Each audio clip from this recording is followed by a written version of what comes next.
সালাতের প্রতি বা যে কোনো ইবাদতের প্রতি আগ্রহ কমে যায় কেন? অনেক সময় এরকম হয়, আমাদের দেখবেন যে এক সপ্তাহ দু সপ্তাহ আগে আপনার ঠিকই ছিল সবকিছুই, 5 ওয়াক্ত নামাজ ঠিকভাবে পড়ছিলেন, এবং যে কোনো ধরনের ইবাদত আপনার করার প্রতি আগ্রহ ভালো ছিল, কিন্তু এখন নেই, এখন কমে গেছে, নামাজ পড়তে ভালো লাগে না, আজান হয় ঘরে বসে থাকেন।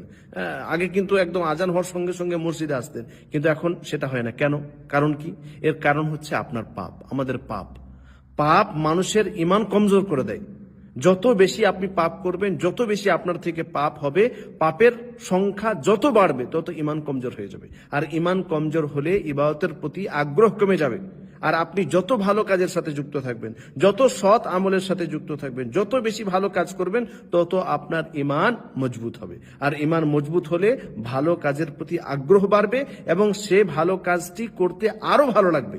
5 ওয়াক্তের সালাত আপনি পড়েন, তৃপ্তি যেরকম পাচ্ছেন, যেরকম ভালো লাগছে, যেরকম আগ্রহের সাথে আপনি সালাত পড়ছেন, এটা যদি আরো বাড়াতে চান, তাহলে বিভিন্ন ধরনের যে সৎ আমল রয়েছে, জিকির আজগার রয়েছে, দোয়া দুরুদ রয়েছে এবং ভালো কাজ রয়েছে, সেগুলো আরো বাড়িয়ে দেন। যত আপনি বাড়িয়ে দিবেন, তত ইবাদত করতে আপনাকে আরো ভালো লাগবে, সালাত পড়তে আরো ভালো লাগবে, আরো তৃপ্তি পাবেন।